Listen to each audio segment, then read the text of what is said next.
Medication adherence has been a persistent challenge for Med Advantage plans with substantial downstream impact on star rating performance, cost of care, and most importantly, member health outcomes. I'm joined here with Sarah Weatherby, a manager here at Engageus, to kind of unpack how plans should be rethinking their approach to improve med adherence. So, Sarah, it's so great to have you here. Thank you. Oh, thanks for having me. So let's start from your perspective.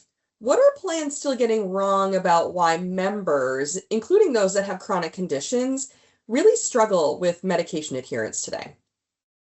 Yeah, it might not be wrong per se, but a lot of plans are struggling with balancing demand for operational efficiencies because of tightening budgets versus driving the effectiveness that we know comes from personalized outreaches, which usually require more investment.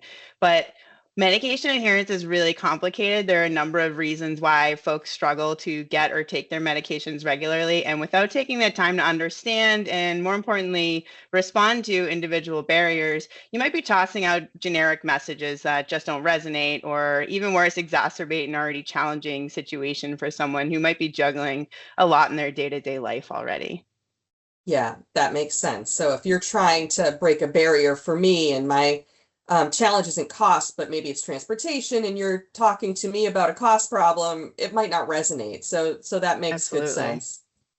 So you kind of describe this moment as a unique window of opportunity, particularly given those recent stars weighting changes. So what exactly has changed and why does that matter?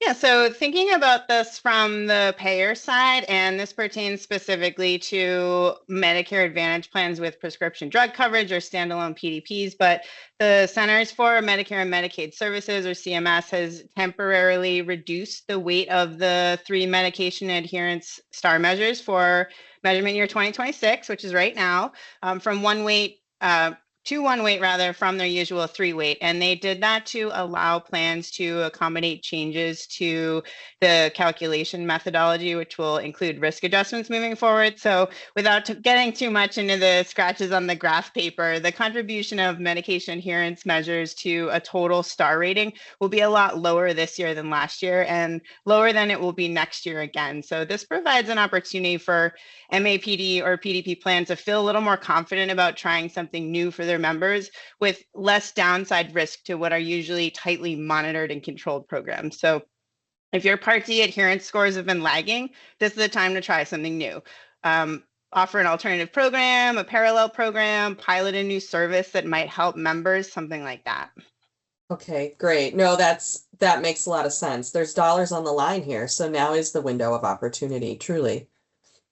So when you look at some of the top performing health plans out there, what are they doing differently, I guess, to drive adherence beyond sort of the traditional outreach and reminders? What are they doing? Hmm.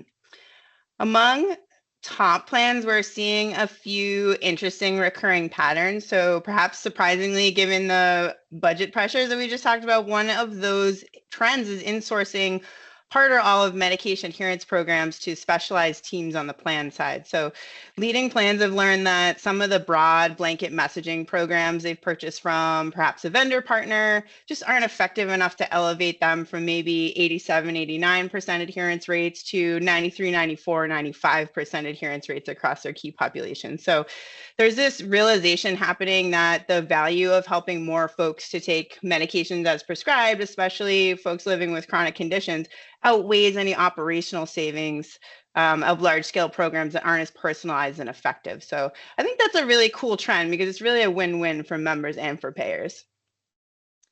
And maybe another less obvious but growing trend we're seeing is industry leaders trying to do a better job with the onboarding process for new members, specifically as it relates to pharmacy benefits. So new members often struggle with medication adherence as compared to those who are more established in coverage with their plan. And part of that is simply that it's confusing. They don't know where to go to get what they need from their health plan, or the steps are not straightforward. So leading plans are making more of an effort to help members with clear and actionable materials about drug coverage and medication access up front, instead of putting the onus on the member to navigate that on their own.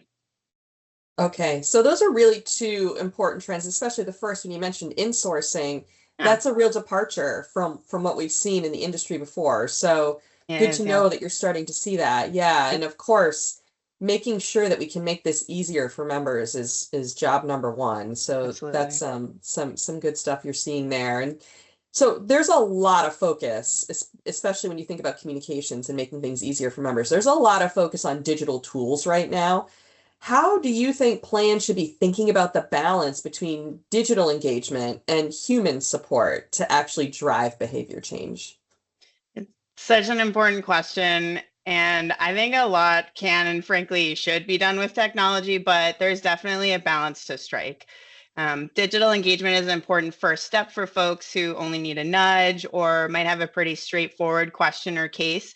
And of course, some people don't even want to speak with a human to resolve an issue, right? But there are still a lot of important cases where empathy is needed, or where clinical judgment or advisory plays a role, or where personal intervention can lead to behavior change, or possibly even a change in perception about the value of a health plan to a member's care, right? So technology is important for speed and cost savings, of course, but at the end of the day, we're all human beings, and sometimes building trust is what makes a difference for somebody.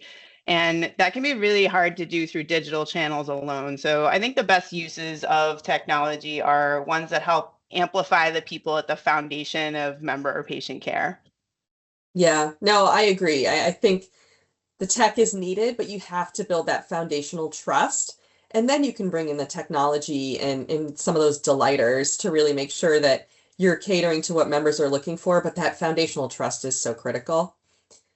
Definitely. So I guess I'll ask you one last question here. So if Sure. a health plan leader is watching this and they could only rethink one thing in their adherence strategy, what would you challenge them to revisit? Yeah, I would issue a gentle reminder that refill reminders alone are not a medication adherence strategy. So, if you want to transition from good to great, you're going to have to dig deeper and find out some of the challenges that members are experiencing with medication access, and then work to help them remove those barriers. And it's really challenging work, but it's important and it's worthwhile too. That's an excellent hot take to close this. I completely agree. So, Sarah, this has been incredibly insightful. Thank you for breaking down where plans should be focusing and what's actually working. And for anyone watching, the takeaway is clear. Improving adherence isn't about just doing more outreach. It's about fundamentally thinking how, when, and why members engage in the first place. So, thank you for joining us.